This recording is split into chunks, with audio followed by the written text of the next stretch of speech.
I'm seeing that there is a feeling of like, if I say no, then that means I won't have, Yes. or I'll lose something.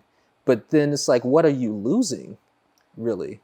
So this is really an emotion. Or is it even a loss? So there's more than one way to look at this. You know, there's this idea that to be able to say yes is powerful. Yes. And we know that often we see or meet people who are in positions of minor authority who use their no luxuriously. Like TSA. You know, who really problems. lean into the power of their no.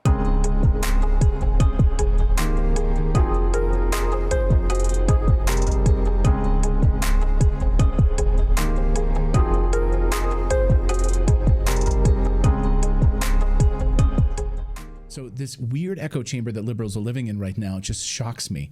And then, of course, there's all of the crying. So liberals, they can't just like cry at home and be upset about it and talk with their friends. No, they have to flip on their TikTok cameras and then cry into their TikTok cameras. And this was all over social media last night. Here's just a snapshot of some of the liberals crying. I'm crying. Hold on, let me go get my camera so I can film myself crying and then put this out to the world. Ugly cry is Ugly what cry. I call it. It's not a beautiful cry. That's not, I don't know what you're going for here, but that's not flattering. Go ahead. How did we get here? How did we get here? What in the Alice in Wonderland nightmares is going on right now? I'm done. I'm done. I'm done. I'm done with you. I'm done with you and your mother and your sister. I'm just done with all of this. What did my mom do? What did my sister do? Yeah. When are you going to wake up to the fact that you are being manipulated? Stop giving your power away to false external sources, false external world leaders.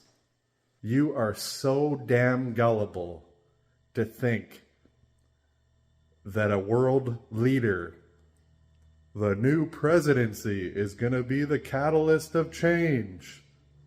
You're being lied to. You're being manipulated. You're being deceived. And until you take your power back for yourself, your life is never going to change. I'm sick and tired of walking on eggshells. This is the truth, and you need to wake up and take your power back. You shouldn't be trying to steal my house. Yes, you are. We met Adele Andaloro outside the home her parents left her in Flushing, Queens. She's been locked out. She claims squatters moved in on February 6 and refused to leave. In New York, squatters have rights after 30 days. A woman showed up. She unlocked the front door, saw our cameras, and took off. It's open. Let's go in the house. It's open. Adele and her daughter, with the property deed in hand, went inside. Less than 10 minutes after police left and the locks were changed. The man who claims to be the one actually leasing the house shows up. The man called the police on her. He says he signed a lease in October, but wouldn't tell us with who. Technically, he can't be kicked out. We need to go to court. They consider this a landlord-tenant issue, and by law, it has to be handled through the housing court, not with police. I'm being arrested. For what? For being in my own home. Arrested for unlawful eviction. She changed the locks on a man who claims he lives there. Welcome to Call for the Truth. I am LaOta of the Sun, and this is Tarvars of the Sun, and we will be bringing you topics concerning the varied relationships that we have as humanity. But before we begin, Tarvars, will you bring in our Call for the Truth? Well, certainly. And we invite those who are tuning in to join us in the Call for the Truth. Should we call forth the frequency of truth? Should we call to see the truth in all that we see? Should we call to hear the truth in all that we hear? Calling for to speak the truth in all that we say? Should we call forth nothing less than the truth to come forward into our experience? And we are, again, speaking on the truth regarding the relationships, but specifically obligation to different types of relationships. And I understand that we have this multiplicity of relationships. Yes. Family, friends, lovers, work, government, religion, everything. Corporations. Yes, absolutely. tech companies, all of that, people have, and it's interesting because within these relationships, again, we feel obligated. And one of the highlights that we were speaking about prior to the actual podcast was how we are in relationships where we know things are off. There is not an equal level of reciprocation. Sometimes we settle for less because of the feelings of obligation. And many of these relationships have ran their course, meaning has long ago surpassed the expiration, but we're still in it. Right. It's spoiled, it's stinking. That's true. But we're still partaking, even though there is no real... there's a lot of phrases that are coming up. It's not giving us life. There's no real value, no sustenance within it, not making us greater. But there's something in us that still holds on to that which is expired. What do you have on that? You're reminding me of a conversation I had with a client the other day where she said, I really want to help this person, even though I see now something I didn't see before. I really want to help them change. And so this deep belief that one person has the ability, the right, or the power to change another is part of the construct that sometimes stops us from moving forward. So I'd like to first say that the word belief in its most ancient derivative means wish. So sometimes we believe that we can help someone, but what we really are doing, we wish we could help them. And we tie ourselves to this wish that we could help them, and we ignore some of the logic, reason, and deductions and the understanding that come from the actual facts of behavior. Now, this applies not only to relationships one-on-one, this applies to our relationships with our banking system. This applies to our relationship with our favorite food purveyor. This has to do with our political aspirations and what we feel about that. We wish it was going to be the way we want it to be because we want to affect change in our wishingness.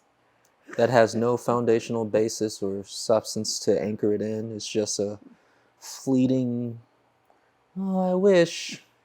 It is not based on logic, reason, facts, or deduction.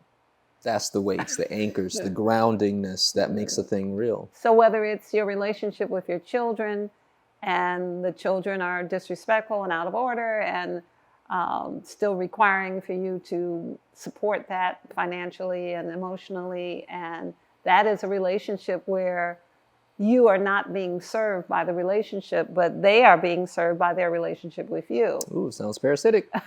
It in fact is, and the premise or the law, the universal law, is that everything we do should serve us. If we grow food, the food should serve us. We grow children, the relationship should be one that is mutually in service to one another. If we put our money in the bank and the bank won't give it back to us, then that's not a mutually satisfying or equal relationship because someone has stepped out of service. As I'm listening to you say this, I get the thought of, this sounds like such a simple but elementary idea. I feel like I'm a child hearing you, okay, do what serves you, do what serves others, it should be mutual. Right. It sounds very ABC 1, 2, 3, but for some reason, humanity, we lack the maturity.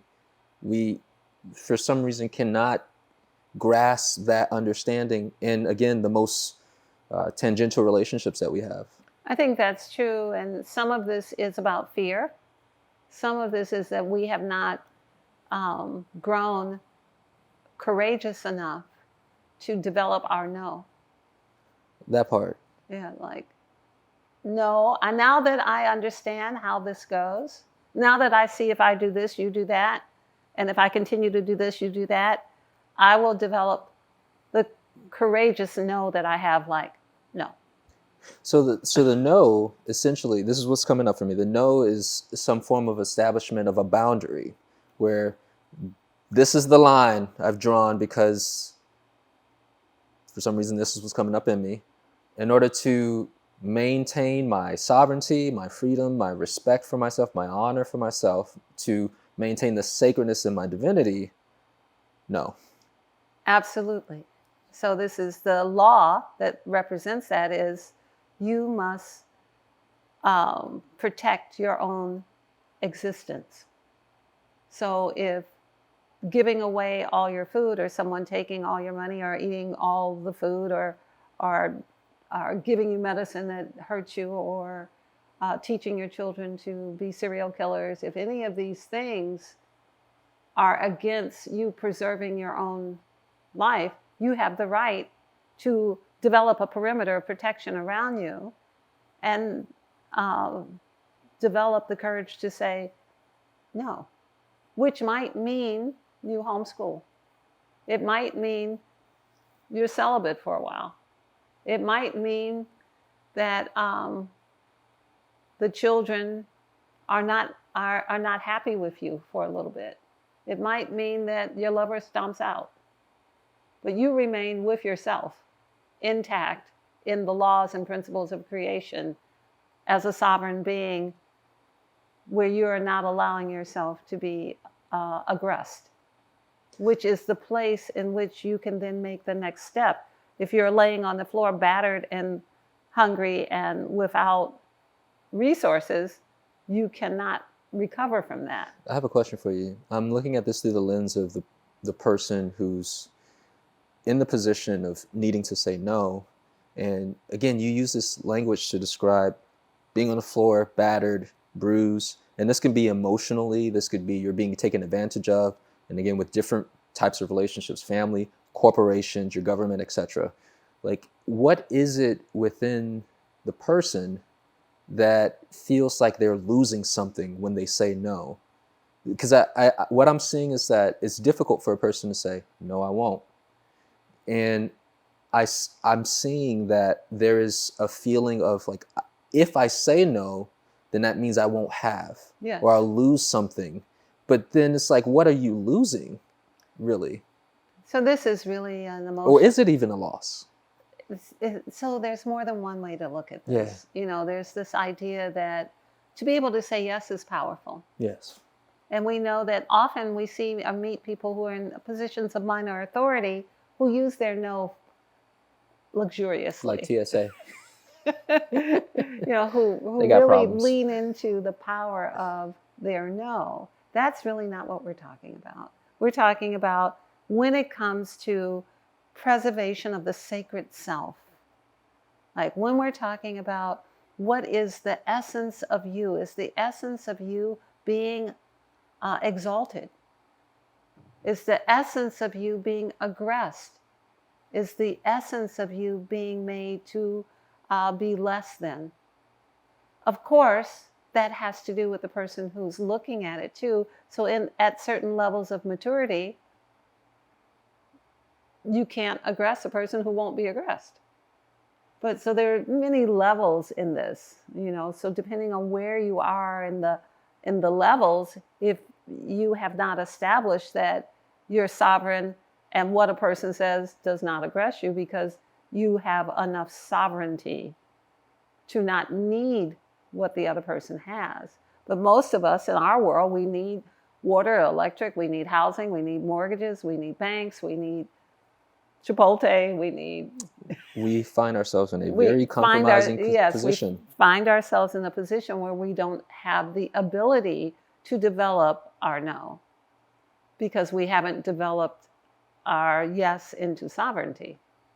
So then we find ourselves looking for others through political means or governmental means to do for us what we are, what has escaped us in the cultivation of humanity, not just individually, but the world has not been cultivated to be sovereign. Yeah.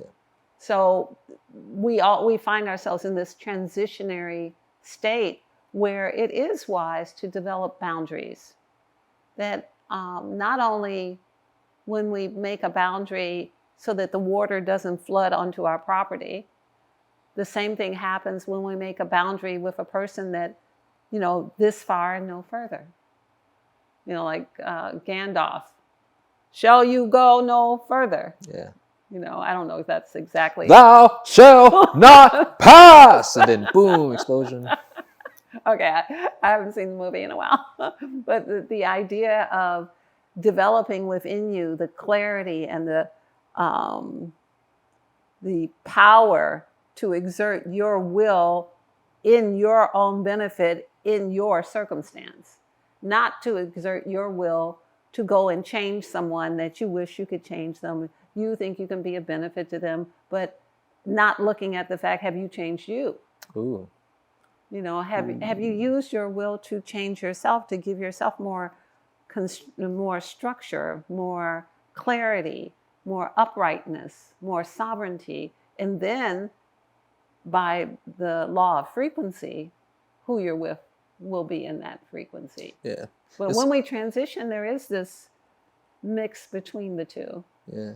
It's interesting. I'm seeing how the side effect of wanting to externalize and fix another person, or that's a side effect of the lack of sovereignty, like where you aren't able to, I don't know if I'm making sense here or laying it out right, but what I see is this idea of externalization and outward addressing reality.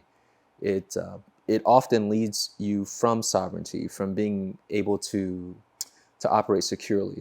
I'm seeing externalization as a symptom of our inability or unwillingness to be sovereign. I think that applies in some cases. I think we are in a transitionary stage in humanity at this time where what we were a year or 2 years ago in our relationships and what we were willing to go along with may have changed. With our government, we may have a different relationship with our banking system where 2 years ago we were good with, we'll give you the money and you give it back to us. And now, we give you the money and we have to put in a request to get it back and wait. After you approve it, that may not be the same thing anymore. We may be having a change in how our relationship is now. So we're transitioning from what was okay with me to what is not okay with me today. And that applies to masculine, feminine, parents and children, school systems, everything. What used to be okay was okay for you to be on your phone, but now children should, on their phone in the class is disruptive. What used to be okay with people coming into school with backpacks, now they need to be searched. Things are in flux, things are changing. So it's not a matter of an absolute, yes or no. It's this idea of let's look at the situation and be flexible in what's needed for the time in balance with our, whatever we're doing being of service to us as our balancing point. Like if I'm a school teacher and the children are abusive to me and the structure doesn't support that, and I'm afraid to go into the class, that no longer serves me. That's an excellent point, because there's in that experience, as you mentioned, the anchors of logic, reason, deduction, where you're not wishing that they would be better. You're not wishing that the school board will assist and make the appropriate changes and adjustments for your security and balance within the dynamic. But there's this measurable time of experiences that I can look at. Right. And I'm taking into account the powers that be who could change it, don't give a damn. So now it's on me. Where do I draw the line, or where do I say the no for the preservation of my sacredness? Exactly. And that applies to the food in the grocery store, the produce that has something on it that hides from us the fact that it's rotten. It makes us feel sick. Oh, gosh. So what do? We know the grocery stores are in harmony with having it. We know that there's a push through powers that exist in our nation to make that happen. We know that that is an agreed upon situation. So should we eat it and get sick, or should we develop the courage to say, no, I think I'll grow some sprouts? So that we're really at that point with everything, with our banking, with our political systems, with our schools, we're really at the point where it is healthy for us to say no. It is not this idea of minor authority and using our no to accrue imaginary power. We do not get, nobody gets smaller because you say no, but when you say no, you do get bigger. In these circumstances, when you protect the sacredness of your own beingness by making decisions based on factual data of your own experience, trust your own experience. Don't let someone call you up and say, you need to go and get this medical injection because I think so. Or you need to go and do what I say about voting because I say so. What is your own experience? At what point do we develop the sovereignty of our own thought? At what point do we use the indicators from our own experience, living a lifetime in our lives, to determine what it is that will best support us? At what point are we willing to lose that ability? At the point where the ex-president and Hillary Clinton tell us, no, you need to be censored because you might influence someone. And then they might think what you think, and then you won't think what we think. Is that in service to you? So this is not a political conversation, but these are real experiences that are happening in the grocery stores, that are happening in the schools, that are happening in the banks, that are happening to all of us. And of course, it's happening in our relationships. Anything that's happening to us in the larger experience is happening up close and personal. So if we're getting pushed around by corporations, we're probably getting pushed around in the bedroom. Vibration. We are a universal remedy of support, an ally infused with positive frequencies and biophotonic light particles, intended to return one to the greater whole of one's organic nature. Within our layered structure exists an opportunity for metamorphosis, prompting divine healing energies of light to awaken your original composition, that which has been irritated by inorganic substances through mental, emotional, and physical material. We are navigators, those who operate by way of your conscious thought and directive, exponentially moving to the physical areas of stuck emotion within the body that are in need of restoration. When engaged with us, we identify and mirror the called upon frequencies of lower vibratory notion for it to see itself in transmutation, while awakening that which is dormant to shift into the rectification of optimum balance and functionality.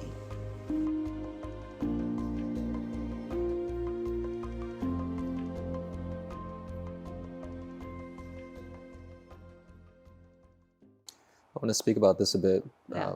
We were talking earlier about how if we're seeing things through the lens of oneness, much of it will make sense. Yes. Because the example that you just shared, or the point that you made, what's happening in the larger dynamics is happening in the smaller. Like what we see happening with government relationship and corporation relationship and techs or pharma, whatever, we're seeing that in our households. Yes. And it's not really different. There's the same dynamics and the same principles are applying, but for some reason there is a type of compartmentalization. There is, well, we know why. It's not some reason, but humanity, I would just outwardly say it, are operating within separatism, where we're not seeing our connection to, like, again, for example, the relationship with the school and being mistreated by the children, and then the school board is not doing anything to bring balance to that equation. I'm connected to this, but what does it say about myself and what I'm allowing and permitting within the dynamic? You know, because it's showing something back to us based on how we respond to the dynamic. So there's that oneness. There's this idea that someone owes us or has an obligation to save us. That someone will come and like somebody breaks into my apartment complex and they start collecting rent from all my tenants and throw all my people out. And we say, well, I'm going to go to the police and then we go to the governor and then we write a letter and they arrest us. That's what's actually happening in our world. So these kinds of things, this helps you know sovereignty is the solution.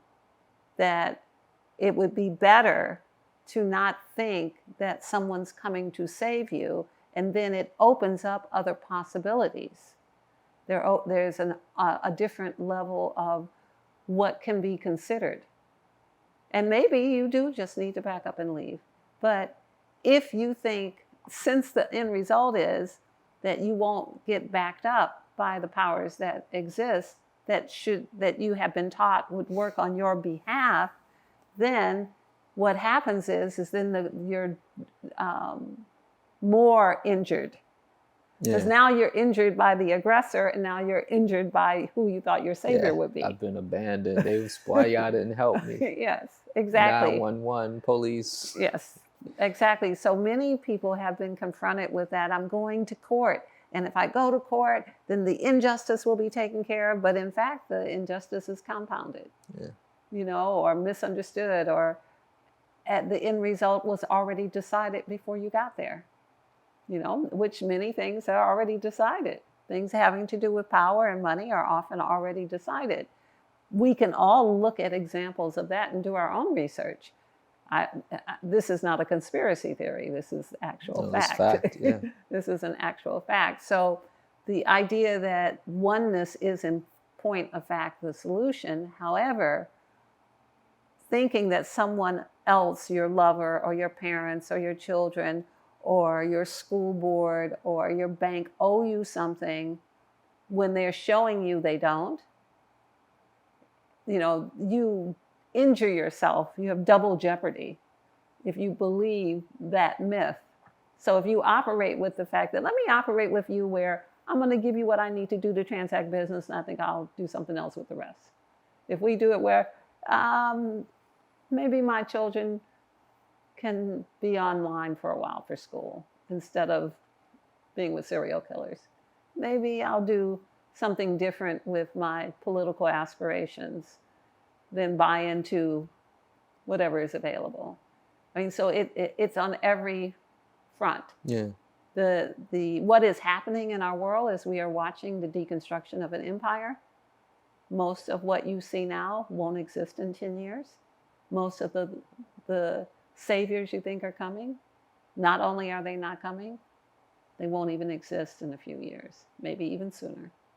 This is making me think of what you were saying earlier. Again, using the example of the teacher and seeing the evidence. Yes. If you're in a relationship that has shown you, look, I don't care about you, I'm making empty promises, who's responsible? Like you said, that we have been shown, whether it's this relationship or this relationship, the track record, and then this ability to respond to it in a way where we can actually, again, stay within our power. I see that this requires a complete shift and change in the understanding of the dynamics of all of our relationships. Who are we really? Who is the other person really? Yes. And then the social norms within what's supposed to be within relationships. And because this challenges everything, because no matter whether it's a corporation or a government or a hospital or police or friends, lovers, family, coworker, entitlement to a thing, or like they're obligated to do this for me and so am I, but then somebody's still getting the short end of the stick. Nobody owes anybody anything. Nobody owes anybody anything.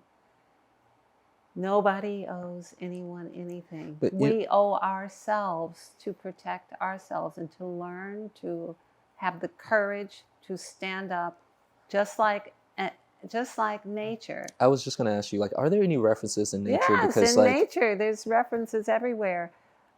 We see that if a bird falls out of the nest and something goes to get it, all the birds come and yell at it, pick at it, do whatever they can to protect the baby. They do that not because they're getting paid for it. They do that because that is what life does to protect life.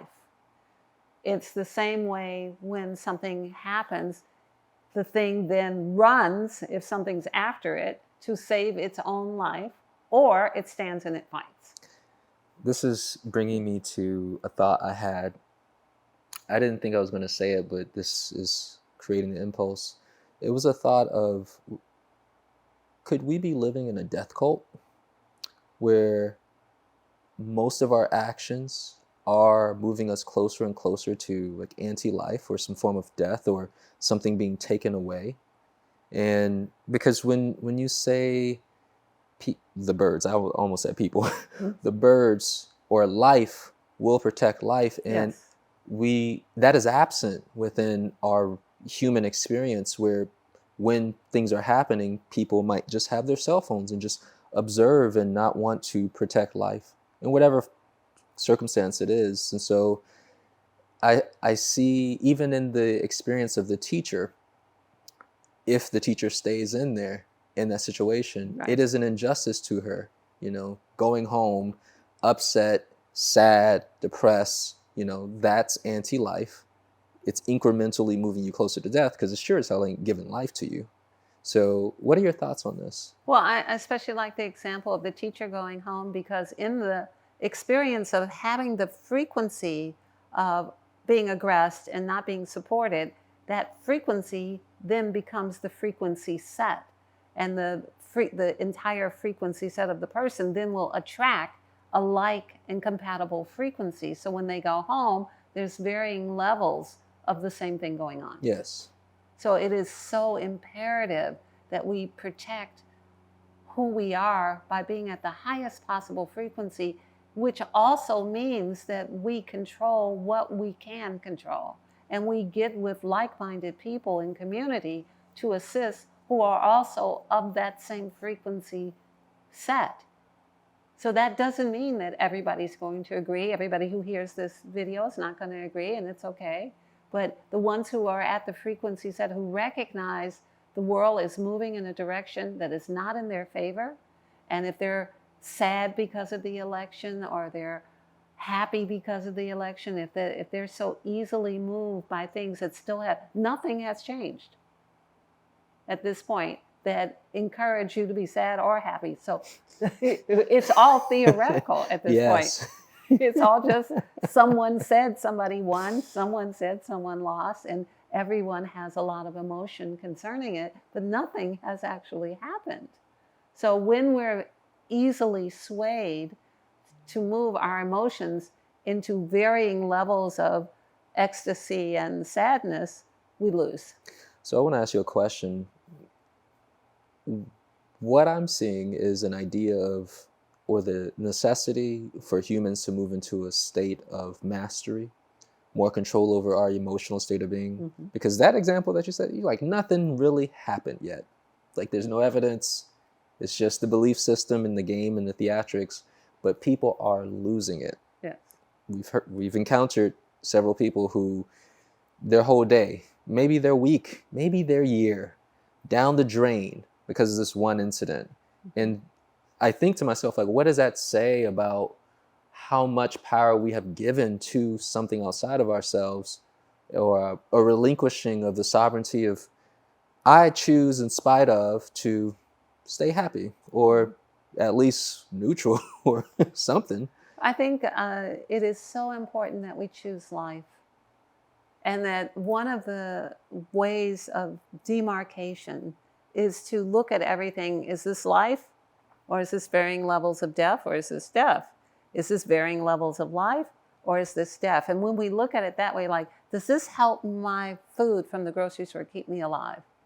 Did anything that happened in the last week help my grocery store, experience with food that will support my life? Does anything that happened in the last week change the Satan after-school groups that exist all over the country for the children after school? Does anything that happened change the direction that the financial condition of this country is going in. Has anything happened yet that changed any of that? Is that life? Does that represent life? Does this represent life? And use that, somebody's talking to you in a disrespectful way, or you have allowed them to be the authority over you, so they speak to you as if you were not the authority in your life. Is that the way you intend to live? And if so, does that support life? Will you live or die based on their authority? If you go into an institution that's in charge of your life and death, and they are directed towards things that are not life, and you are in their care, are you supporting life by being there? Your own life? I'd say no. So the idea would be, let us look in our every instance in our lives, whether we're teaching our small children, or whether we're in relationships, or with our relationships with corporations and government, let us see at what point are we in the relationship? Are we in the relationship where we can feel strong and powerful? Are we able to say what we want to say? Are we being silenced? Are we being told, no, what you have to say is irrelevant, or it might influence someone to be different than what I want to say? You know, so does that person owe you to give you the freedom, or do you give yourself the freedom through your own courage to say what you want to say? And feel free and sovereign of how a person thinks or perceives it. And be free of whatever the result is. That there is a history in our world that those who subjugate seem to have power. That cycle is ending. Would you speak a little bit about the dimensionality of this?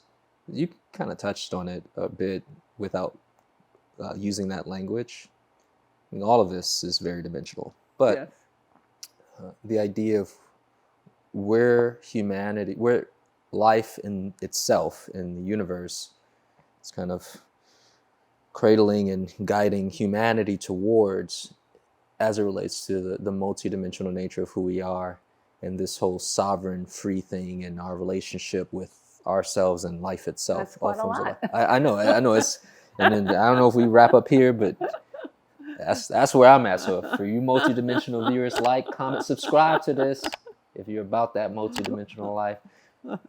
So the wonderful thing about the experience we're all having as beings on Earth is that we're all in an experience with souls at different ages. So some souls come in and they're newly formed souls, and some souls come in who have been here through the many, many eras of darkness, and they've been subjugated, and they've been enslaved, and they've been the enslavers, and they've been the prisoners, and they've been the wardens, and they've been through all of these experiences. Where we find ourselves dimensionally now is at an epoch, a time when things are shifting, and those who were born into this time are the carriers of the energy of the new world and the new shift. So at the very same time, in the same multidimensional experience, many people who have held the borders for us are ready to relax and exit now, to turn it over to us. And so many people may choose to exit, leaving the ones who have the strength and the will to do so, to build the new world. A world where we're not enslaved, where we haven't accepted subjugation, where we're not willing to go along, where we know about courage, or we're developing our courage. We're willing to say no in the face of something that looks bigger than us. So I'm not sure if that's what you were talking about, but the idea of the multidimensional experience, which is much greater than those small words, but we're in the moment where those who were born for this time can know you are supported in calling for life. The symbol that we use of the sun is the symbol of the divine feminine, which represents life itself. We are in support of the divine masculine, and that is why the two of us do the podcast together, because it is essential that the divine masculine and the divine feminine be together in harmony for success and freedom for all. Most certainly. It is in the same sense that we have two sides of our brain, and both are needed to have a coherent, successful experience. Don't be walking around here with half a brain. It's a lot of well, people in fact, we have spent the last 25,000 years without the feminine side hopping along on one foot. Indeed, we have. So I'll end it with that. Yeah, so that does really speak to it very succinctly, because what it did, at least hearing it on my end, was show that what we're being called to do in terms of our response to reality is so much greater. Yes. Like what we do adds to the pot of this larger idea that we have support with from the universe itself. There's, and I'll fall back off after this thought. And we continue to talk about how the larger ideas are connected to the smaller ideas within arm's reach. Right. And with that understanding, and this is something that has always given me not just hope, but like the knowingness within these principles, that what I do in my immediate relationships helps the world. It helps the universe. This is, again, a multidimensional aspect where, because I see that same principle with my relationship with the corporations and with family, friends, etc. And I can say no to that, I can say no to this, but saying no to this, what's around me with food and schooling, etc., gives power to humanity, essentially. As a matter of fact, it does. The thing that you brought to mind that I want to mention before we leave today is this, that there is an entire universe of multidimensional life forms, some human, some not, from all different, we know about, where do we think the angels come from? They live in another principality. Where do we think that people go when they die? They're in another dimensional experience. Where do we think the fairies and the leprechauns live, and the unicorns? All of this is real. It all exists. And here's the opportunity.